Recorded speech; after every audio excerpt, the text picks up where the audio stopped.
रोपड़ा की रानी के सती होने की पूरी कहानी।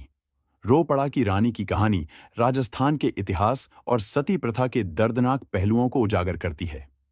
ये घटना उस दौर की है जब युद्धों के चलते राजपूताने की रानियों को अपने सम्मान की रक्षा के लिए सती या जौहर करने को मजबूर होना पड़ता था।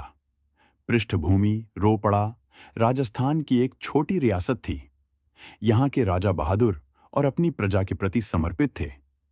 उनकी रानी सुंदर, बुद्धिमान और साहसी महिला थीं। राजा और रानी का वैवाहिक जीवन बहुत सुखमय था, लेकिन उनका यह सुख ज्यादा समय तक टिक नहीं सका, क्योंकि आसपास की बड़ी रियासतें इस छोटे राज्य को हड़पना चाहती थीं।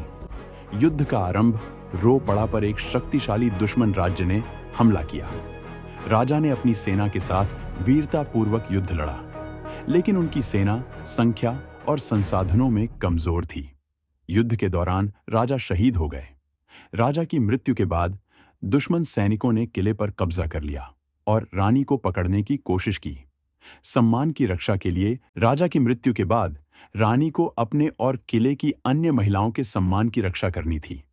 उस समय किसी महिला के लिए दुश्मन के हाथों अपमान से बचने का एकमात्र रास्ता सती या जौहर माना जाता था। रानी ने अपने आत्मसम्मान और समाज की परंपराओं के अनुसार सती होने का निर्णय लिया। ना, रानी ने राजा के पार्थिव शरीर को चिता पर रखा और स्वयं भी चिता में बैठ गईं। पूरे राज्य के लोग इस घटना को देखकर स्तब्ध थे। रानी ने शांत मन से अग्नि में प्रवेश किया।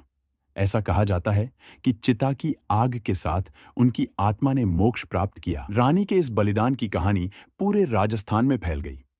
रानी के साहस और त्याग को सम्मानित करने के लिए स्थानीय लोगों ने उनके नाम पर एक स्मारक और मंदिर का निर्माण किया।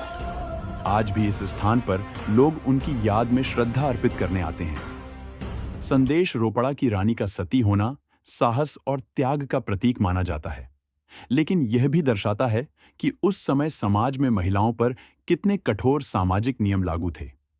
इस घटना ने राजस्थान के इतिहास में एक महत्वपूर्ण छाप छोड़ी है और सती प्रथा के अमानवीय पहलू को भी उजागर किया है।